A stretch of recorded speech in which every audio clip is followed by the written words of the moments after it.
And I guess to me, when you fall in love with nature and want nature to be part of children's lives and your educators' lives, it does give an opportunity for a changing landscape for children. And in Canberra this morning, just looking at the beautiful blossom and being a little bit envious that we don't have that in Tweed Heads, and I'm thinking how rich and an environment that would be just with the changing. But we have tried to plant, you know, a tropical deciduous tree, so children get a sense of leaves falling off and spring growth and things. And in our service, we struggle with the grass, but because we love natural things, we believe it's worth the struggle. And so every spring we put down new turf, and it is a cost, but that's about planning, because then that's important to us. But over the winter, we put in 6 to 8 bales of straw. So that creates a whole new environment for play and different kinds of play. So it stops the mud, but it gives children another opportunity to engage with a different material in our natural world. So I think by having a natural environment, you know, we are able to enrich children's life and change their landscape. For me, I guess, when I think about children in children's services, some of our children are in a service for up to 5 years. And that bothers me if the environment never changes. And I think what a natural environment does, with lots of different spaces for children to play, the changing nature of nature itself, gives children opportunities to not be bored in that 5 years. So there's always new things to discover and work with. Well, you've got new plants and new trees, but also the animals, and the things that come into our spaces, snakes and lizards and foxes and all of that, you know, and that's often a challenge. It's often a thing I know that we struggle with around the regulations and that sort of stuff. But you know, we have, both Jude and I have chickens because they're pets and they're just beautiful around children, and kids love walking around with chooks and that sort of stuff. But we have the odd snake comes through the place, and there's always huge consternation about those sort of things. But that's part of the real world, and it's always something that, you know, kids will bring in those sort of things as well. They bring in snake skins, and so they're actually really interested in this stuff as well. And they're always looking for bugs, and you know, kids who walk around collecting, you know, praying mantises and grasshoppers. And when we had the grasshopper plague, I had grasshoppers everywhere. I think, oh, crickets. We haven't had the mice yet. We've had mice, but we haven't been collecting mice. But I guess both of you, I mean, have really obviously put a lot of time and effort into creating, you know, very natural environments where you are using lots of natural materials and, you know, real, you know, plants that actually grow rather than just being plastic.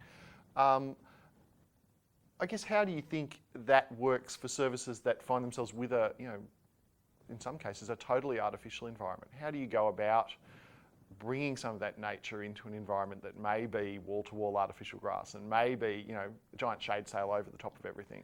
For me, I guess it's about first believing that it's important to bring the natural world into children's lives. So I think for educators, that's a really important first step, to say this really matters. And I guess the EYLF helps us think about that in terms of it does really matter, and even the National Quality Standard mentions the natural environment. But I think there are lots of ways that can be fairly inexpensive if you believe it's important and want to do it. And it might just be using old tyres as places to grow and plant things in. It might be, you know, collecting a collection of pots, and you know, if you're a gardener, you have hundreds of pots that you don't want to throw away, but you don't know what to do with. So, and I know for us in our area, our council gives trees to every ratepayer. So, you know, even asking the parents if they don't want the trees for their garden, could we have them for ours? So it's making those distinctions. I mean, there are things you can buy, you can build.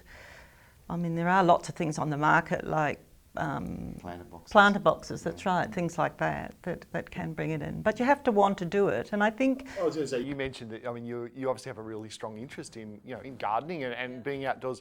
I mean, do you think that's an essential?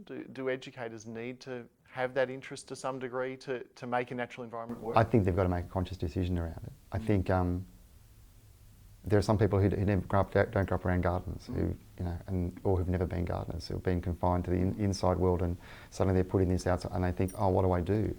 And I think it's what drives both of us, I think, and drives anybody who works who has this passion for the outdoor space or the natural world is this.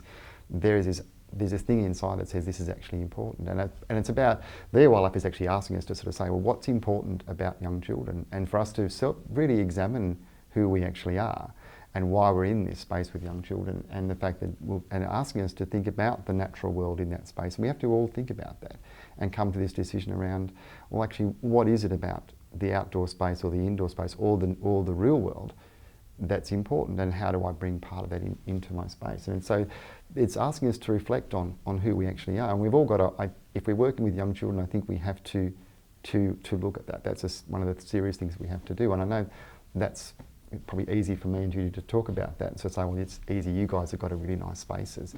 But my spaces weren't, mine was just a blank canvas. And when I first got to the centre, it was seriously just a big square block of land. It was flat and there was nothing there apart from bindies in the grass and a square sandpit. And it's grown over time because we've actually had this belief by everybody involved that actually the space was important. I think as a reflective early childhood educator, we've actually got an obligation to find out things we don't know about. Just because I'm not musical doesn't mean the children in my service should be denied musical experiences. And I think when I think about the natural environment, I think it's the same kind of thing. And I know, there's lots of retired people, probably parents in our services that could actually support our desire for new information and new ways of thinking and doing that could help us enrich our spaces that are currently very false and very artificial. And for me, I just think of if we don't do that, we're denying children a whole lot of opportunities for learning. And we were talking this morning about, the things about waiting and time taking, that actually when you allow children to plant seeds and have to wait for them to grow, that's real learning for children and teaching. And also in our service we have a passion fruit vine, and this year the children actually removed most of the passion fruit off the vine before they were ripe. But I have to see that as an opportunity for learning. And so we cut them open and had a little taste and decided that really they were too green, and we had some ripe passion fruit there so we could compare. So the last third of the passion fruit stayed on the vine until they were ripe. But if we hadn't taken that opportunity, we've lost a really good opportunity to teach children about things. And I think that when we talk about that, we're in a society where everything is available to us all the time, where there isn't anything that's in season anymore. It seems to be that wherever you go to the supermarket or the grocery store, everything that you ever want is always there. It comes from all around the world. And that whole thing about having to wait, it isn't there anymore. But we actually do need to wait. And Judy's children are waiting for passion fruit to grow, and our children at the moment are waiting for the mulberries to grow on the mulberry tree. And all the mulberries are there, they're just small green, but they sit there and they go and they check every day, and they will, in a couple of weeks' time, the mulberries will be fat and they'll be red, and they'll turn the beautiful rich black, and they'll be out there and they'll spend their days up until Christmas eating mulberries because they've waited the whole year for the mulberry feast to happen. And that sense of there is this ritual that happens within the service, and it's the same with the peach trees and the apple trees and the nectarine tree and the oranges, that we've actually got this sense of there is this time that nature takes to deliver us the things that it does. And if we sort of say that everything is really fast all the time, it's nice to give these children watching vegetables grow, watching the seeds.